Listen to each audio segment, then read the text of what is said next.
साहब का मिलेंगे? वो रहे बैठे। Thank you sir. मुझे आपको एक इम्पोर्टेंट इन्फॉर्मेशन देनी है। किस सिलसिले में? सर मैं नमोनियम सिट्रेट का स्टॉकिस्ट हूँ। जी सर आज डॉक में लोड करते हुए हमें पता चला कि at least 15 kg ammonium citrate and फिलेंटिन स्टिक्स गायब है sir. What? 15 kgs? Yes sir, मैंने पूरा चेक किया, मुझे लगता है चोरी हुई है। तो बहुत बड़ी मात्रा है। लेकिन सर इतने ज्यादा मात्रा में इतने डेंजरस एक्सप्लोजिव्स कोई क्यों चुराएगा? जाहिर सी बात है, कोई बड़ा ब्लास्ट प्लान कर रहा है। सर इस मामले की सीरियसनेस को देखते हुए मुझे लगा कि मुझे आपको इन्फॉर्म करना चाहिए। ठीक है, आप इनकी एफआईआर दर्ज करवा। Thank you. पटेल सर, इनके स्टाफ से भी पूछताछ करो।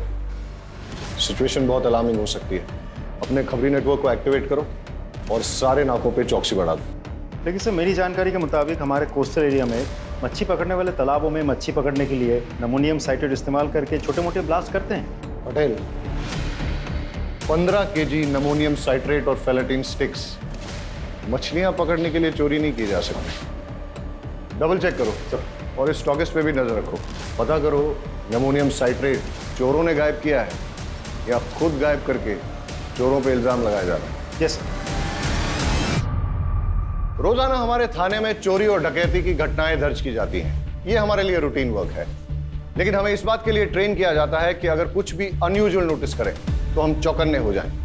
मेरी जुरिस्डिक्शन में इतनी बड़ी मात्रा में एक्सप्लोसिव्स का चोरी होना यह संकेत दे रहा था कि कुछ बड़ा घटने वाला है। अब कितना बड़ा, इस बात का हमें कोई अंदाजा नहीं। अब मेरे दिमाग में सिर्फ एक ही सवाल बार बार उठ रहा है कि एक्सप्लोसिव्स की चोरी मछलियां पकड़ने के लिए हुई है या फिर इस बार निशाना मछलियां नहीं कोई और है। एक बात बताओ, आज ऐसी क्या खास बात है जो आपने ऑफिस से आकर हमारे साथ घूमने का प्लान बना लिया? मुझे ना घुमाओ तो शिकायत करती है, घुमा रहा हूँ तो भी शिकायत करती है। एक काम करते हैं, गाड़ी वापस मोड़ लेते हैं। ना ना, शू बात करो शू, इतने दिनों बाद तो घूमने निकले हैं। अरे एक मिनट, एक मिनट। किसका फोन है?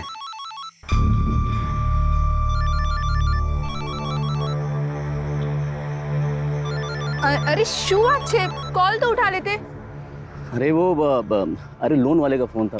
ये लोग कभी भी कॉल करते रहते हैं। हाँ सर, यहाँ पे ज़्यादा मच्छी पकड़ने के चक्कर में लोग नमोनियम साइट्रेट का धमाका करते हैं। लेकिन इतनी बड़ी मात्रा में अगर कोई विस्फोटक चुरा रहा है तो इसका इरादा क्या होगा?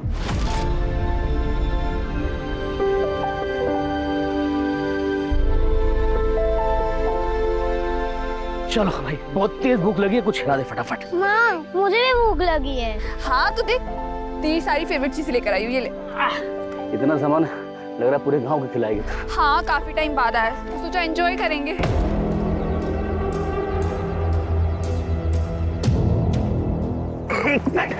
क्या जाओ छो?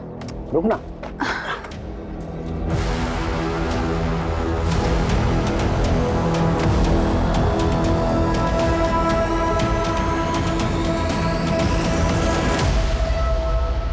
सरप्राइज, सरप्राइज, ये तेरे लिए। मेरे लिए? खोल के देख।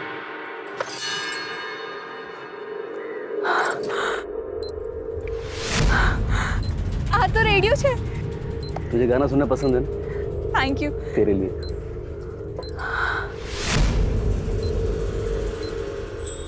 इसकी क्या जरूरत थी? अरे तेरा फोन खराब हो गया था ना, तो थैंक यू सो मच। आप मेरा कितना ख्याल रखते हो। अच्छा, सिर्फ थैंक यू से काम नहीं चलेगा, पप्पी भी देनी पड़ेगी। ये लो पप्पी, मुझे भी एक चीज चाहिए। क्या? एक रिमोट कंट्रोल कार। अरे ब्लैकमेलर। अरे यार, ये फोन, किसका फोन आ रहा है बार बार?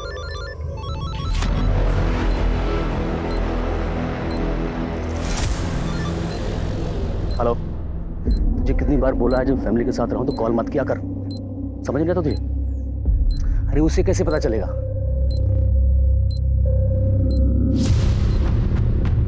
मैं तो संभाल लूंगा, लेकिन अगली बार टाइम देख के, ठीक?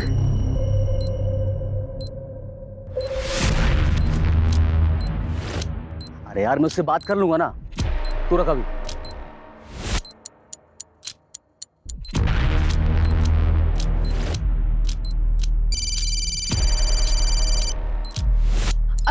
सुनिए ना, किसी का कॉल आ रहा है, मुझे लग रहा है शायद सिम कार्ड वाले कॉल कर रहे हैं, मैं बात करती हूँ।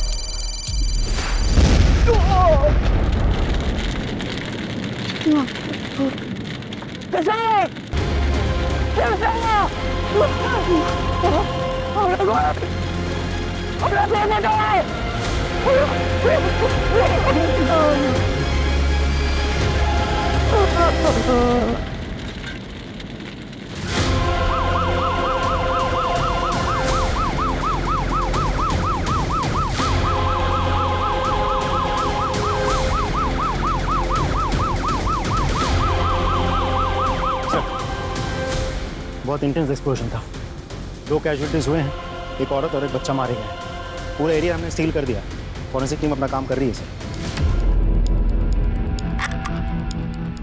टेररिज्म का कोई एंगल? सर प्राइम फेसी तो नहीं लगता, लेकिन इग्नोर भी नहीं कर सकते। चेक करो कि एनआईए की कोई रिपोर्ट है क्या, और आसपास के खबरियों से पूछताछ करो कि उन्होंने किसी टेररिस्ट संदिग्ध व्यक्ति या एक्टिविटी को देखा है क्या, और किसने कुछ देखा है, आई मीन आई विटनेस। जी सर, मैं इधर से जा रहा था और देखा कि वो आदमी अपने बीवी बच्चों के साथ अच्छा खासा खेल रहा है सर। इतने में अचानक उसका फ़ोन आता है और वो बात करते हुए सर उधर जाता है। फिर सर बम का जो धमाका यहाँ हुआ ना सर, मेरे तो कान एकदम सुन पड़ गए। ये तो अच्छा हुआ सर कि आज यहाँ कोई है नहीं, वरना यहाँ काफ़ी भीड़ रहती है सर। ओके, इसका मतलब ये कि यहाँ किसी ने इसलिए धमाका किया ताकि ज्यादा से ज्यादा कैजुअलिटीज हो, मतलब टेररिज्म का एंगल हो सकता है। एक काम करो, सारे एरिया को अच्छे से छान मारो और देखो कोई एविडेंस या क्लू मिलता है क्या, और ये भी चेक करो आसपास कोई सीसीटीवी है क्या। Right sir. हेलो ऑफिसर, क्या लगता है आपको? सर पूरी रिपोर्ट तो मैं पूरी जांच होने के बाद ही दे पाऊंगा। फिलहाल कुछ बेसिक एविडेंस मिले, पिकनिक वाली चीज़ें। सर कुछ अनयूजुअल चीज़ें ही मिली हैं, जैसे ये ट्रांजिस्टर, टूटा हुआ मोबाइल फ़ोन। सर मुझे लगता है ये जो एक्सप्लोजन हुआ है ये एक ट्रांजिस्टर बॉम्ब है।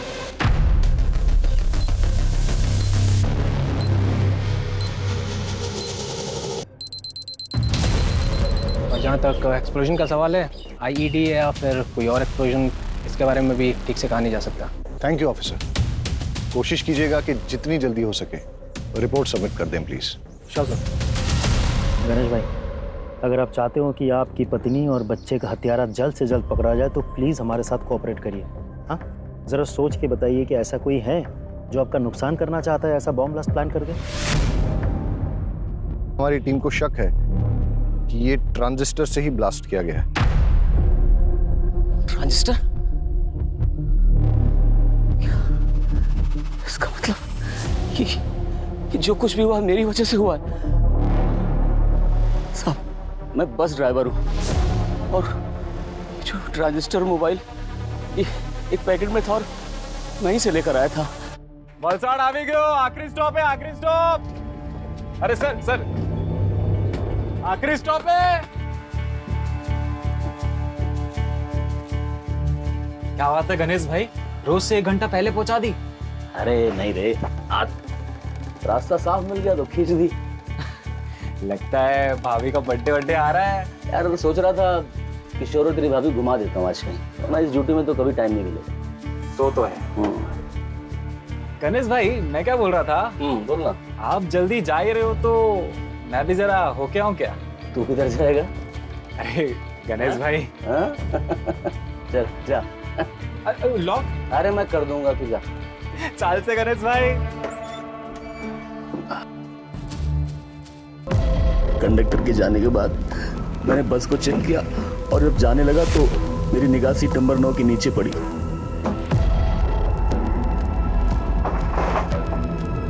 वहां मैंने देखा एक थैली रखी हुई थी। मैंने उठाकर चेक किया तो देखा उसमें एक ट्रांजिस्टर और साथ में मोबाइल भी था। उसे देखकर मेरे मन में लालच आ गया साहब, और मैं बीबी और बच्चे की मौत का सामान खुद अपने साथ ले आया। क्या भागा बाप और कितना नीच पति हूं मैं। जब विस्फोट हुआ उस वक्त कहाँ थे आप? उस वक्त साहब मेरा एक कॉल आ गया था, उसी को अटेंड करने के लिए मैं साइड पे गया। सब बर्बाद हो गया। Okay, thank you. आप अभी जा सकते हैं।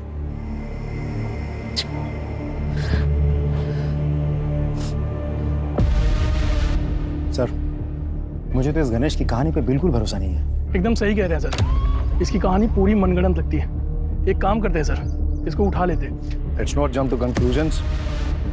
ये वक्त सही नहीं है इससे ज्यादा पूछताछ करने का। अभी जाने दो इसे और अपनी फैमिली का क्रियाकर्म पूरा करने दो। लेकिन हमेशा नजर रखो इस पे और कुंडली निकालो, पता करो किसके साथ उठता बैठता है। और हाँ, पड़ोसियों रिश्तेदारों से पूछो कि इसके फैमिली के साथ कैसे रिलेशन है। कॉल रिकॉर्ड निकालो इसके और देखो कि जब वो विस्फोट हुआ तब इसको किसका कॉल आया था, या कॉल आया भी था या नहीं। और हाँ, उस बस कंडक्टर से पूछताछ करो और ये पता करो कि वो सीट पे कौन बैठा था, किसने अपना लगेज वहां पे छोड़ दिया था या फिर जानबूझ के छोड़ा था ताकि उस आतंकवादी घटना को अंजाम दे सके। नीचे आ। अच्छा, तुम्हें याद है कि सीट नंबर 9 पे कौन बैठा था? Seat number 9? नहीं सर। रजिस्टर या टिकट की कॉपी ऐसा कुछ होगा?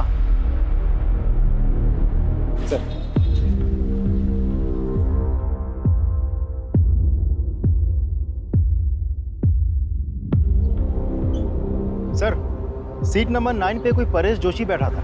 जी सर, उम्र लिखी है 36 साल। सर, ये परेश जोशी उबरात से बैठा था और ये बस भी उबरात से ही निकली थी। सर, इंटरेस्टिंग बात तो ये है कि गणेश की बीवी उषा, जिसकी बॉम्ब ब्लास्ट में मौत हुई, वो भी उबरात से ही है। सर, मैंने गणेश के पड़ोसियों से बातचीत की। पड़ोस में रहने वाली एक महिला ने बड़ी अजीब बात बताई। अरे साहब, पनौती है वो तो। उसकी तो कुंडली में लिखा हुआ था कि वो जिससे भी शादी करेगा वो मर जाएगी। और उषा तो उसकी तीसरी बीवी है। पहली बीवी जो थी ना, वो तो कार एक्सीडेंट में मर गई थी। और दूसरी बीवी, वो तो बेचारी हमेशा बीमार ही रहती थी। और फिर किशोर को पैदा करते समय वो मर गई। और 1-2 साल के बाद में ये उषा को ब्याह क्योंकि चुपचाप। अरे उषा के माँ बाप ने तो किसी से पूछा ही नहीं। अगर मुझसे पूछते मैं तो मना ही कर देती। सर, एक इम्पोर्टेंट लीड मिली है। गणेश के कॉल डिटेल से पता चला है कि अंडरवर्ल्ड के लोगों के साथ उसकी रेगुलर बातचीत होती थी। और ब्लास्ट के वक्त उसे जो कॉल आया था वो कॉल कमलेश केसवानी का था, जो एक अड्डा चलाता है सर छिपे। और ये गणेश की क्या रिपोर्ट है? कहाँ है वो? सर, आ दो। सर, ये क्या बात हुई? मेरी पत्नी और बेटे की चिता की आग भी ठंडी नहीं हुई अभी तक, और आप लोगों ने इस तरह जबरदस्ती बुला लिया मुझे। तुम्हारे बयान ने हमें मजबूर किया है गणेश कि तुम्हें यहाँ फिर से बुलाया जाए। सर, आपको क्या लगता है कि मैंने अपनी पत्नी और बेटे को खुद बम से उड़ा दिया? कमलेश केसवानी, कैसे जानते हो उसे? तुम्हें क्या लगा तुम हमें बताओगे नहीं तो हमें पता ही नहीं चलेगा कि तुम्हें इंपॉर्टेंट कॉल किसका है, जिसे अटेंड करने के लिए तुम घटनास्थल से दूर चले गए थे और उसी टाइम विस्फोट हुआ था जिसमें तुम्हारी पत्नी और बच्चा मारे गए। कमलेश केसवानी ने फोन पे तुमसे क्या कहा और तुम्हारा लेन देन क्या है उसके साथ? सर, जुआ खेलने की लत है मुझे। शुरू में तो बहुत जीता मैं, लेकिन पता नहीं सर 5-6 महीने से किस्मत ही खराब है कि मैं बहुत पैसा हार गया। अब जितने भी देनदार थे सब ने मुझसे पैसे मांगने शुरू कर दिए। मेरे पास पैसे कहाँ थे जो मैं देता? सबसे मैंने हाथ जोड़ कर कहा, भाई पैसे मेरे पास आएंगे तो एक एक पैसा सबको चुका दूंगा मैं एक बड़ा हाथ मारने के इंतज़ार में था कि वो हो जाए तो मैं सबके पैसे वापस कर दूँगा। फिर उस दिन कमलेश का फ़ोन आया, उसने बोला कि एक बहुत बड़ी बाजी होने वाली है जिसमें कुछ नौसिखिए खेल रहे हैं। उसने बोला कि तुम जल्दी पहुँच जाओ और अगर तुम गेम खेल लोगे तो अच्छे खासे पैसे जीत जाओगे। बस इतना ही या कुछ और भी है? नहीं, इतना ही कहा था सर। अच्छा, वो ट्रांजिस्टर बॉम्ब तुम्हें कहाँ से मिला? बस में सीट नंबर 9 के नीचे से मुझे मिला। झूठ बोल रहे हो तुम गणेश। बॉम्ब तुमने बनाया, फिर ये सारी झूठी कहानी तुमने बनाई ताकि लोगों की सिंपैथी मिले, कोई तुम पे शक ना करे।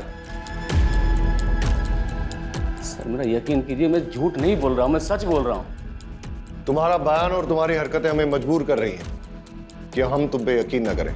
हिरासत में लो उसे और अच्छे से पूछताछ करो। सर, ये क्या करें सर? अरे सर, मैंने कुछ नहीं किया, मैं बता सर। प्लीज सर, एक बहुत बड़ी इन्फॉर्मेशन मिली है, इसलिए मुझे खुद ही आना पड़ेगा। सर, ये जो बॉम्ब ब्लास्ट हुआ है इसमें नमोनियम साइट्रेट और फिलेटिन स्टिक्स का इस्तेमाल हुआ है। और सर, ये सब कुछ ठूस के एक ट्रांजिस्टर में भरा गया था, जिसे एक मोबाइल फ़ोन से एक्टिवेट किया गया था। जाहिर है कि बम बनाने वाला कुछ बड़ा धमाका करना चाहता था।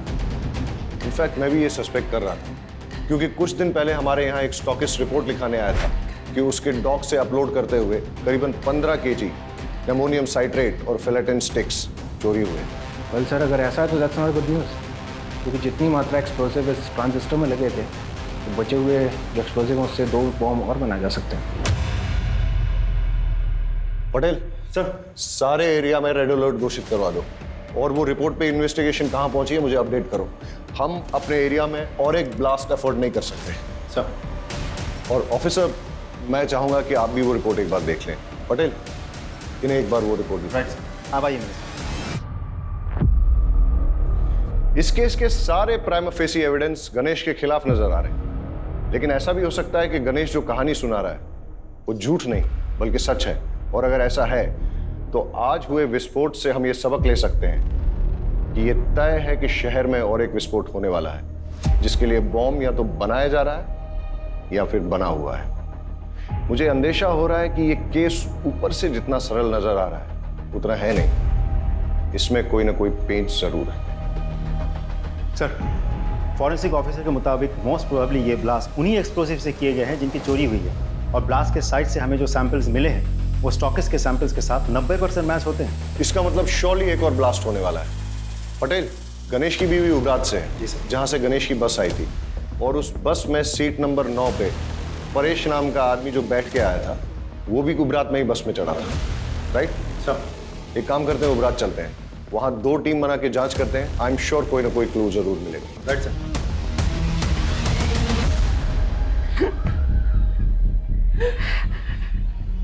देखिए, हमें आपकी बेटी की मौत का बेहद अफसोस है, लेकिन क्या करें, कातिल को पकड़ना भी तो ज़रूरी है। उसके लिए हमें ये जानना बहुत ज़रूरी है कि ऐसा कोई इंसान है जो आपकी बेटी को मार सकता है, जैसे कि आपका दामाद गणेश। नहीं साहब, गणेश पे शक करने की कोई वजह नहीं हमारे पास। अच्छा, गणेश के अलावा ऐसा और कोई जिसके साथ उसकी कोई दुश्मनी हो, कोई अनबन हो? उषानो जूनो बॉयफ्रेंड विनायक दवे नाम है उसका, 1 नंबर नो दारूडियो ने गुंडो छे। उसने अपनी चिकनी चुपनी बातों में उषा को फंसा लिया था, पूरे उपरात में बदनाम कर दिया था। बड़ी मुश्किल से हमने अपनी बेटी को समझा बुझाकर उससे पीछा छुड़वाया। यहाँ उषा से कोई शादी करने को तैयार नहीं था। ऐसे में अपने रिश्तेदारों के जरिए हमें गणेश का रिश्ता आया। और विनायक का क्या रिएक्शन था? वो तो धमकियों पे उतर आया था, धमकी देने लगा था कि उषा को नहीं छोड़ेगा। इस उषा के कॉल डिटेल्स निकलवाओ और लोकल पुलिस को कहो कि विनायक दावे के बारे में पूछताछ करें और हमें रिपोर्ट करें। जी सर। परेश जोशी। जी हूँ चू, पर ये मेरी वाइफ मेघा। अच्छा, जब आप उबरात से वलसाड जा रहे थे तो आपके पास कोई बैग था? हाँ था, पर वो बैग तो अब भी मेरे पास है, ये रहा। आई श्योर कि बस में आपसे कुछ छूटा नहीं था?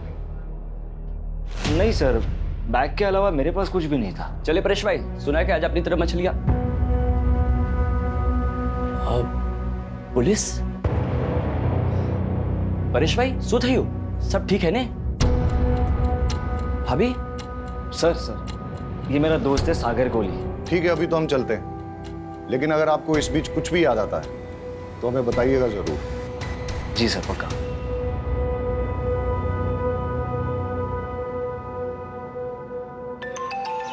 Excuse me. Hello, thank you sir, forensic team की कॉल थी सर। टीम ने उस ट्रांजिस्टर के मेक और मॉडल का पता लगा लिया है। साथ ही उस फोन का IMEI नंबर भी मिल गया सर, जिसे डेटोनेटर के लिए इस्तेमाल किया गया था। एक बात और सर, उस फोन पर सिर्फ एक कॉल आई थी और वो कॉल उबरात के किसी PCO से था। शाह, एक जगह जितनी शांत दिखती है ना उतनी है नहीं। ट्रेस करो ये IMEI नंबर किसके नाम पर रजिस्टर्ड, और अगर ट्रांजिस्टर के मेक और मॉडल का पता चल गया तो मैन्युफैक्चरर से बात करो और पता करवाओ यहाँ उबरात और वलसाड़ में उसे डिस्ट्रीब्यूट कौन करता है। राइट सर, उषा के माँ बाप से मेरी बात हुई। उषा के पेरेंट्स ने उषा की शादी उसके पुराने प्रेमी विनायक दवे से नहीं, गणेश से करवाई थी। ये विनायक के बारे में कुछ पता किया? सर, गुंडा और शराबी है, और वो लगातार उषा को शादी के बाद से धमकी दे रहा था कि अगर वो वापस लौट के उसके पास ना आए तो वो सिर्फ अपने आप को ही नहीं, उषा को, उषा के हस्बैंड को और बच्चे को, सबको मार देगा। ये मैसेज अभी भी उषा के फ़ोन में है। तो विनायक कहाँ है अभी? उठा लिया सर। गणेश की बस में ट्रांजिस्टर बॉम्ब तूने प्लांट किया ना? मैं बस उसको मारकर चाहता था कि उषा मेरी जिंदगी में आ जाए सर, लेकिन बम मैंने नहीं लगाया सर। तूने उषा को धमकी नहीं दी थी कि अगर वो लौट के तेरे पास ना आए तो तू उषा को, उषा के हस्बैंड को, उसके बच्चे को, सबको मार डालेगा? मैंने धमकाया था सर, मैं उसे नहीं भूल पा रहा था सर, लेकिन विस्फोटक में मेरा कोई हाथ नहीं है सर। सच में सर। देखते हैं तेरी बात में कितनी सच्चाई है। फिलहाल तो इस विनायक को छोड़ देते हैं, लेकिन नजर रखो इस पे और पता करो कि जिस दिन ब्लास्ट हुआ उस दिन ये कहाँ था। इस मेक और मॉडल का ट्रांजिस्टर आपके दुकान से बेचा गया था? हाँ साहब, मैंने बेचा था। किसे बेचा था? वो तो साहब मुझे याद नहीं है। क्यों? बिल बुक में होगा ना। साहब क्या छोटी सी दुकान है, वो कैश में बेचा था ताकि इनकम टैक्स में थोड़ी छूट मिल जाए। पता है ना ये गैर कानूनी है। हाँ, उस ट्रांजिस्टर का इस्तेमाल बॉम्ब ब्लास्ट में किया गया है। अरे साहब मुझे पता नहीं, मैं तो गरीब आदमी हूँ, मुझे माफ कर दो। अच्छा, जिसे वो ट्रांजिस्टर बेचा था उसकी शक्ल याद है? कहीं ये तो नहीं था वो आदमी? नहीं साहब, वो तो एक औरत थी। औरत थी? जी साहब, बल्कि साहब वो तो आज एक और ट्रांजिस्टर लेके गई है। मैंने उसको पूछा मैडम क्या बात है एक के बाद एक, तो बोली कि उसके जिस दोस्त का बर्थडे था उसको मना नहीं पाई, तो बोली कि परसों किसी उसके दूसरे दोस्त का बर्थडे है, बोली इस बार अच्छे से धूम धड़ाका करूँगी। दुकान में सीसीटीवी भी नहीं लगा है? नहीं साहब, छोटी सी तो दुकान है। आगे से बिल बुक मेंटेन कीजिएगा। जी साहब। लोकल पुलिस से कहो कि इस दुकान पे और इस दुकान के मालिक पे नजर रखें। सर, अच्छा इस IMEI नंबर का मोबाइल तुम्हारी दुकान से बेचा गया था? एक मिनट सर, चेक करके बताता हूँ।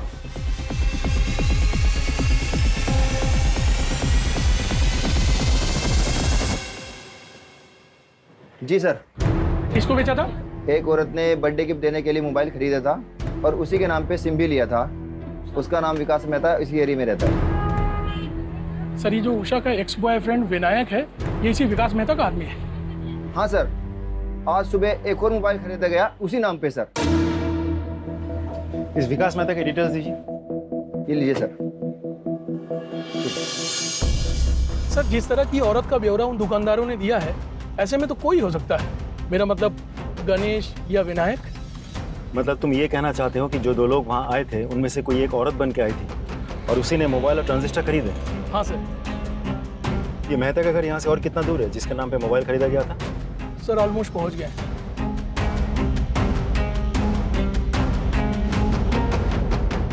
ओह हेलो, क्या ये सरकारी गार्डन नहीं है जो अंदर घुसते चले जा रहे हो? मेरा घर है, मेरी परमिशन के बिना यहाँ पत्ता भी नहीं हिलता। वलसड में जो बॉम्ब ब्लास्ट हुआ था, क्या जानता है उसके बारे में? इतनी जानकारी है जितनी न्यूज और पेपर में दिखाई गई थी, समझा? अच्छा, तो जिस मोबाइल से उस बॉम्ब को एक्टिवेट किया गया था उसका रजिस्ट्रेशन तेरे नाम पे क्या कर रहा है? हाँ? सर शू बात करो छो तुम्हें? कौन सा मोबाइल, कैसा मोबाइल? सर मेरा मोबाइल मेरे पास है सर। क्यों, अभी टोन चेंज हो गया तेरा? सर मैं सच बोल रहा हूँ, मेरा मोबाइल मेरे पास है। आप, मुझे नहीं पता आप कौन से मोबाइल की बात कर रहे हैं। सर ये ऐसे नहीं मानेगा, इसको पुलिस स्टेशन लेके चलते हैं, फिर सब सच उगलेगा। वलसड में बॉम्ब ब्लास्ट करवाने के जुर्म में तुझे गिरफ्तार किया जा रहा है। और कोई सवाल? ये IPC की कौन सी धारा लगाऊं यही बता दूं? लेकर आओ इसे। चल मेरी बात सुनो, मेरा कुछ नहीं है इसमें। अरे अरे मत भाई मारी बात मारो। अरे मैं कहीं नहीं करी, मैंने क्या मारो दो ऊपर। अरे अरे साहब मेरा यकीन कीजिए, मैंने कुछ नहीं किया, वो बॉम्ब प्लान नहीं किया मैंने। ये विनायक तेरा ही आदमी है ना जिसे तूने गणेश की बस में बॉम्ब रखवाया था? अरे साहब वो एक नंबर का नशेड़ी और शराबी किस्म का इंसान है, वो क्या किसी बस में बॉम्ब प्लान करेगा? उसे शराब पीने से तो फुर्सत मिलती नहीं है। साहब जो हमारी बात सांभो, तब खोटा मानस ने पकड़ी मुक्की से। अरे वो बाहर गुनेगार फिर रहा है, उसको पकड़ो जाके। ये जब तक सच ना उगले ना, उठते रहो इसे। हमारी बात सांभो, तब खोटा मानस से पकड़ो।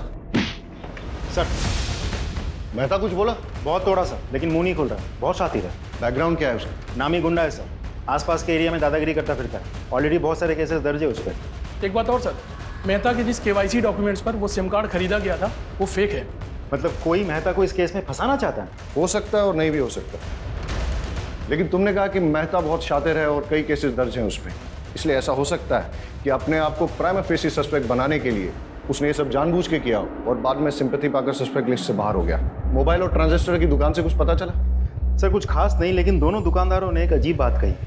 जिस लड़की ने पहले मोबाइल और ट्रांजिस्टर खरीदा वो आज सुबह फिर आई थी। जब दुकानदारों ने पूछा कि ऐसी भी क्या खास बात हो गई, तो पता है उस लड़की ने क्या कहा?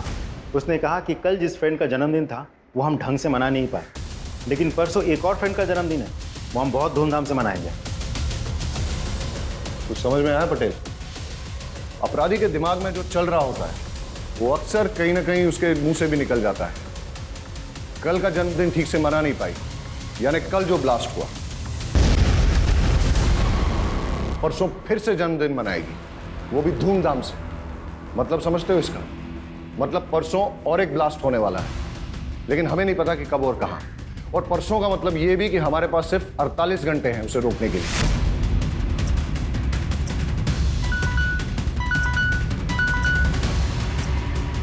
Yes what? विकास मेहता के खिलाफ आपकी पत्नी ने मॉलेस्टेशन की रिपोर्ट लिखाई थी? जी हाँ सर। दरअसल उस दिन परेश जी अपने दोस्त के साथ सूरत गए थे और मैं घर पर अकेली थी।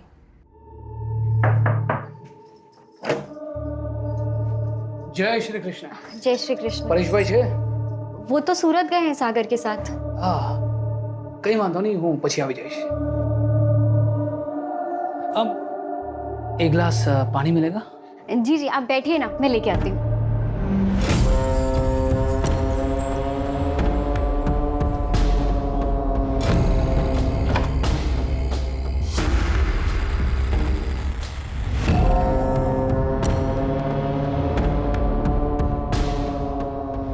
लीजिए पानी। ये क्या कर रहे हैं आप? इतनी मासूम मत बन। तो बहुत अच्छे से जानती है मैं तुझसे क्या चाहता हूँ। छोड़िए। भाई, सुनीता बहन, बचाओ।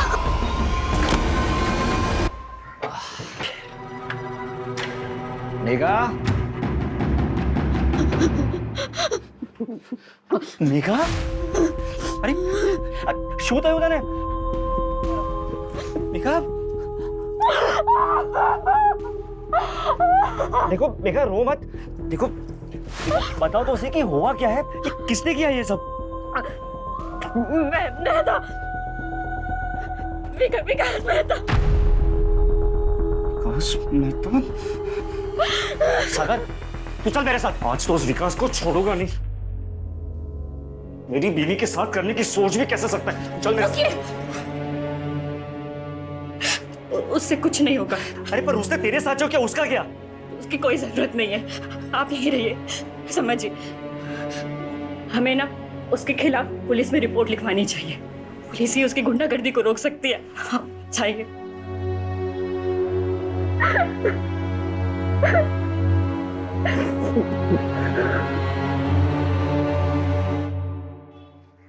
सर मुझे तो लगता है excuse me sir. Hello sir, मुझे तो लगता है मेहता ने ही बॉम्ब प्लांट किया था या करवाया था और टारगेट था परेश। लेकिन अगर मेहता को सर बड़ी इंटरेस्टिंग इन्फॉर्मेशन मिली है। सर गणेश ने लगभग 1 महीना पहले अपनी पत्नी उषा के नाम पर 25 लाख की इंश्योरेंस पॉलिसी करवाई। 1 महीना पहले तूने अपनी बीवी के नाम पे 25 लाख का इंश्योरेंस लिया था। इतने सारे कोइंसिडेंसेस नहीं हो सकते, इसलिए सच सच बता दे। ज्यादा मारपीट नहीं होगी, इसलिए जेल जाओ और वहां पश्चाताप करो, वरना खाल खींच के उसमें तेज मसाला भर दूंगा, समझा? जितना मुझे पता था मैंने सब आपको बता दिया। इससे ज्यादा मैं कुछ नहीं जानता। सिर्फ सच बोलेगा। सच ही तो बोल रहा हूँ सर, कि मेरी बात का कोई विश्वास ही नहीं कर रहा है। चल ठीक है, मान लेते हैं। फिर ये बता कि तेरे अलावा तेरा बीवी और बच्चे की मौत से किसी और को फायदा हो सकता है क्या? गौतम। कौन गौतम? मेरा बड़ा भाई। वो चाहता था कि मैं और मेरा पूरा परिवार खत्म हो जाए। साफ साफ बता। सर, मेरा भाई गौतम और उसकी वाइफ सीमा दोनों की शादी के बाद एक बेटा हुआ था। उस वक्त मैं कॉलेज में पढ़ रहा था। एक दिन मैं अपने भतीजे को, मतलब उनके बेटे को बाइक पे बिठा के घुमाने ले गया और एक्सीडेंट हो गया जिसमें वो मर गया। ये सब मेरी शादी के पहले हुआ था सर। मैंने उन दोनों से बहुत माफ़ी मांगी, लेकिन उन्होंने मुझे माफ़ नहीं किया, जिंदगी भर का बैर पाल लिया। अभी 4-5 महीने पहले की बात है सर। माँ की तबीयत बहुत ख़राब थी तो पिताजी ने हम सबको बुलाया था।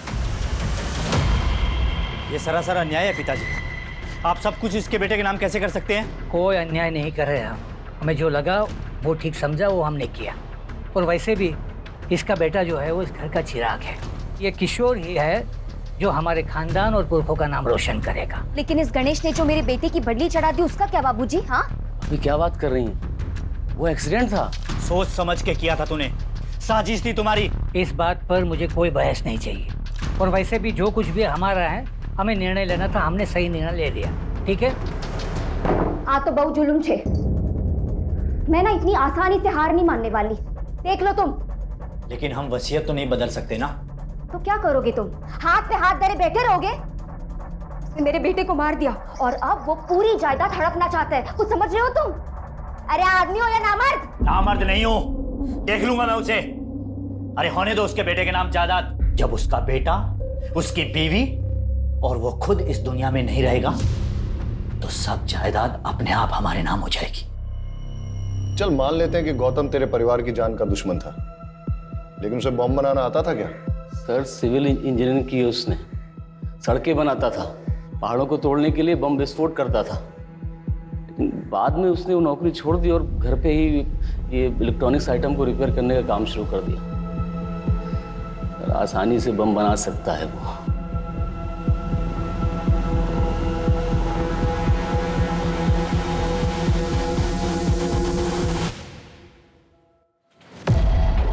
गौतम भगत जी, तुम्हारे भाई की बीवी और बच्चे की मौत हो गई बॉम्ब ब्लास्ट में, तुम एक बार देखने तक नहीं गए?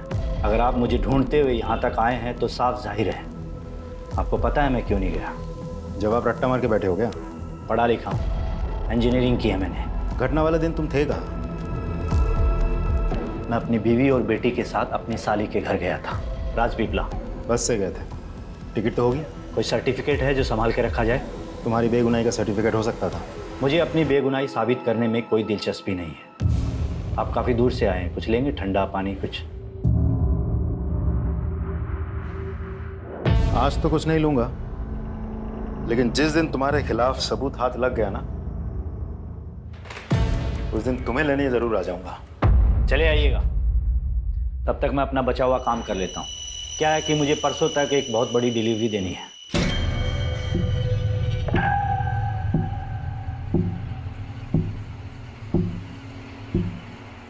जी सर। और जैसा उसका बैकग्राउंड है और जिस तरीके से वो मुझसे बात कर रहा था, मुझे तो लगता है ये पूरी घटना के लिए वही जिम्मेदार है। अब वो कह भी रहा था कि परसों उसको कहीं डिलीवरी देंगे। उसे इमीडिएटली स्कैनर पे डालो और उसकी बीवी का फोटो वो मोबाइल और ट्रांजिस्टर शॉप ओनर्स को दिखाओ, पहचान करवाओ। हो सकता है कि ये इन्हीं का किया करा है। ये नहीं थी? नहीं साहब, ये नहीं थी।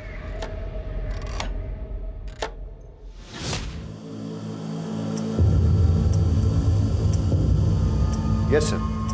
सर मैंने पूरे डिस्ट्रिक्ट में हाई अलर्ट घोषित करवा दिया है। Okay sir. हेडक्वार्टर से बात हो रही थी, सिचुएशन बहुत टेंस है, लेकिन जब तक हमें कोई क्लू नहीं मिल जाता तब तक हम पिन पॉइंट करके किसी एरिया की सिक्योरिटी नहीं बढ़ा सकते। ब्लास्ट कहीं भी हो सकता है। सर अजीब सिचुएशन है, एक भी क्लू नहीं मिल रहा है। सर मैंने बस में ट्रेवल कर रहे हैं सभी यात्रियों से पर्सनली बात की। ज़्यादातर लोगों को कुछ पता नहीं है सर, लेकिन एक पैसेंजर जो कि घटना के तुरंत बाद अहमदाबाद चला गया था, उससे अभी बात हुई। अच्छा, उस दिन जो 9 नंबर सीट पर जो पैसेंजर बैठा था उसके बारे में कुछ याद है? सर 9 नंबर सीट वाला पैसेंजर ना रात में उतर गया था जब ड्राइवर ने चाय पीने के लिए गाड़ी रोकी थी। उस वक्त कंडक्टर और सारे पैसेंजर सो रहे थे, मैंने खुद देखा था। उस रात तुम बस से क्यों उतर गए थे परेश? ऐसी भी क्या इमरजेंसी थी? सर दरअसल मेरे फ्रेंड के पिताजी को हार्ट अटैक आया था और उसकी मदद करने के लिए कोई भी नहीं था।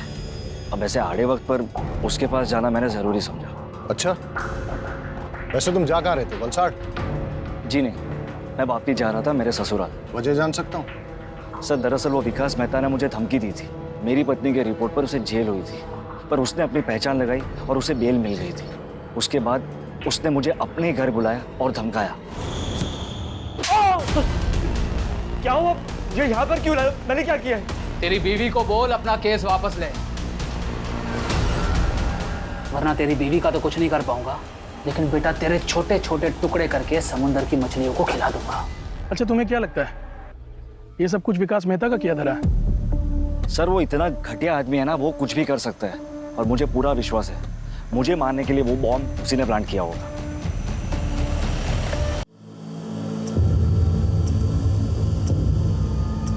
सर एट प्रेजेंट हमारे पास टोटल 5 थियरीज है जिन पे हम काम कर सकते हैं। पहली, गणेश ने अपनी बीवी उषा को मारने के लिए बॉम्ब प्लांट किया।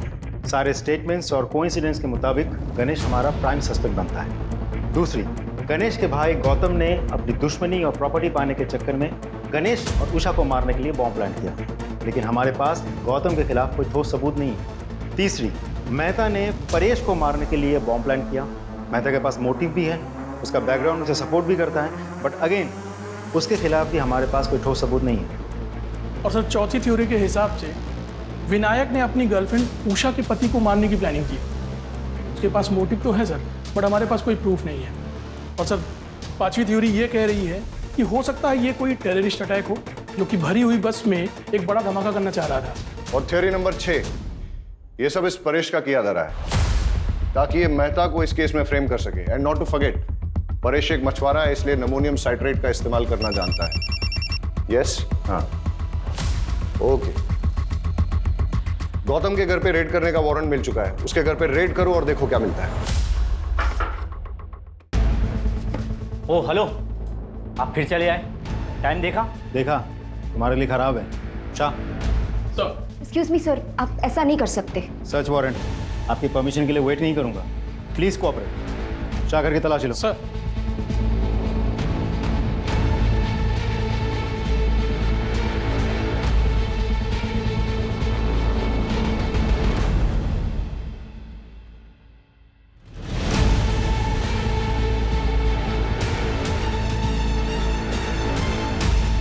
क्या है ये?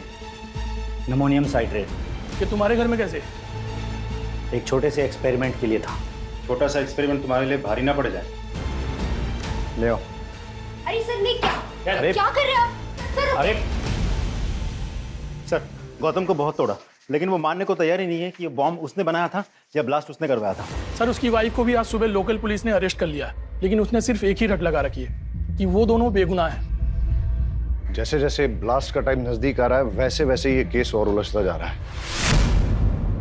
मैंने उबरात की उन दोनों दुकानों पे जहां से कि मोबाइल और ट्रांजिस्टर खरीदा गया था, वहां तक जाने वाले सारे रास्तों की सीसीटीवी फुटेज मंगाई है। हम उसे अच्छे से चेक करते हैं। आई एम श्योर कोई ना कोई क्लू जरूर मिलेगा।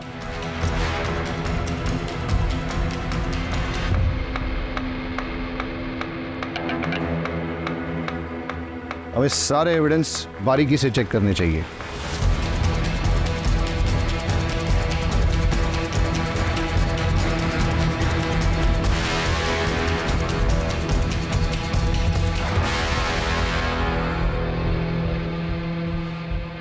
ये क्या है?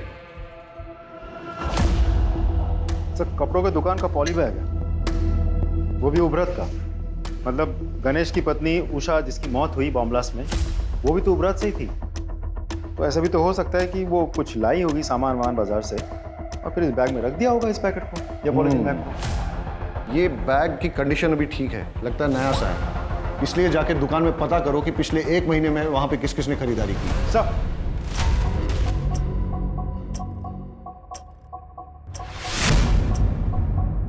अच्छा, सामान बेचने के बाद आप लोग बिल बुक तो मेंटेन करते होंगे? जी सर। तो पिछले 1 महीने में जो भी सामान आपने बेचा है उसके बिल्स दिखाइए। Yes sir.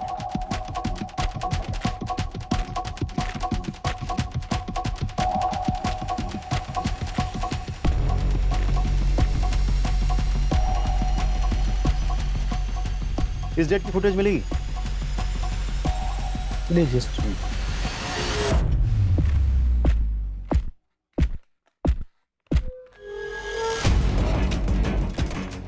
जानते हैं आप?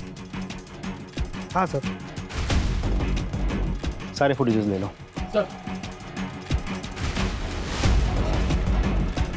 ये थी वो औरत?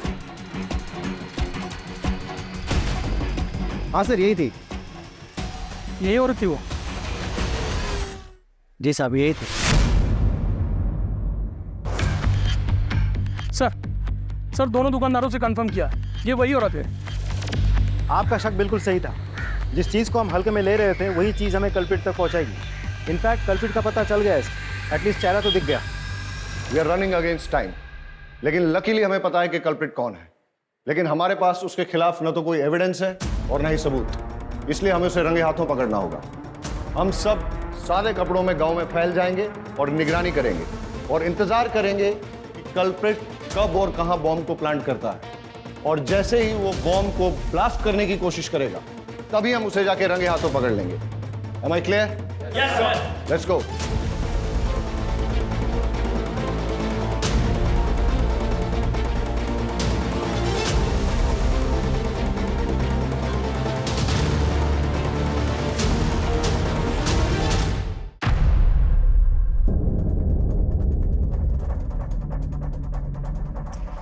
सर। हाँ पटेल। सर, हमारा शक बिल्कुल सही निकला। चुराया हुआ अमोनियम साइट्रेट और फिलेटिन स्टिक्स यहाँ छुपाए गए हैं और बॉम्ब बनाने का सारा सामान भी यहाँ मौजूद है। तुम उस पर नजर जमाए रखो, मैंने भी इसको रडार पे ले लिया है। Right sir.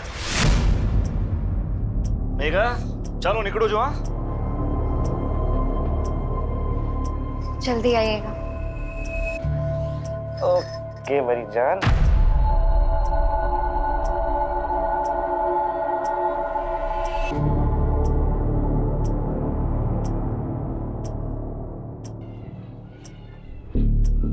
हाँ, मैं उसका पीछा कर रहा हूँ, तुम उस पर नजर रखना। सर, किसी को फोन लगा रहा है, नंबर डायल कर रहा है।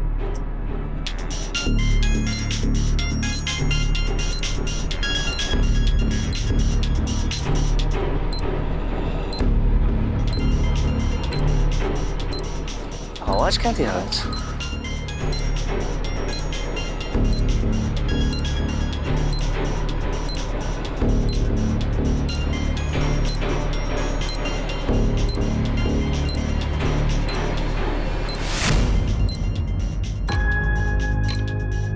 ये मैडम को भी नए नए आइडिया थे रोमांस के लिए। रुक! फोन मत उठाना! रुक! कॉल मत उठाना! अरे सर, अब हुआ क्या लेकिन?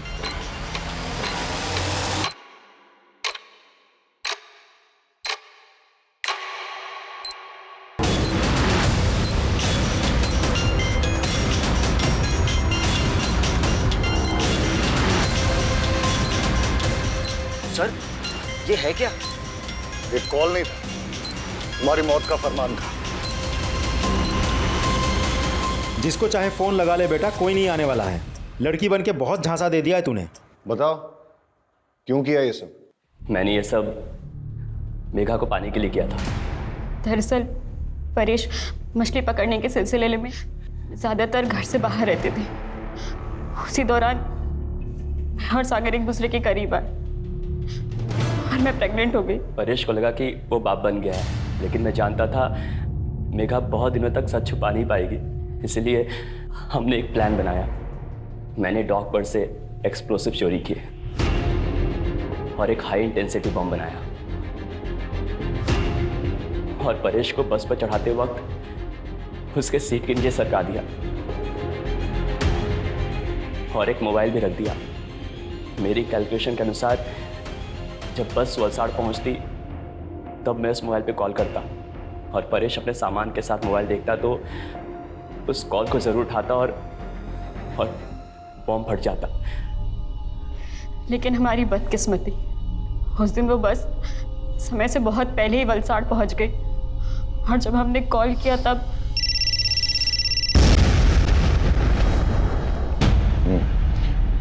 ये विकास मेहता का क्या चक्कर था? उसे मेरे और सागर के अफेयर के बारे में पता चल गया था। मुझे वार्न करने आया था। मैंने उस पर मॉलेस्टेशन का झूठा इल्ज़ाम लगाकर उसे जेल भिजवा दिया। विकास मेहता बेल पर बाहर आ गया था। उसका पुख्ता इंतजाम करने के लिए मैंने एक शॉप से मोबाइल खरीदा और उसके नाम पर सिम भी खरीदा ताकि जब पुलिस तफ्तीश करे तो वो फंस जाए और उसे सजा मिले। लेकिन उस कपड़ों की दुकान की सीसीटीवी फुटेज पे हमने तेरी शक्ल पहचान ली और तेरा खेल खत्म हो गया। मैं पूरी कोशिश करूंगा कि तुम दोनों को कड़ी से कड़ी सजा हो।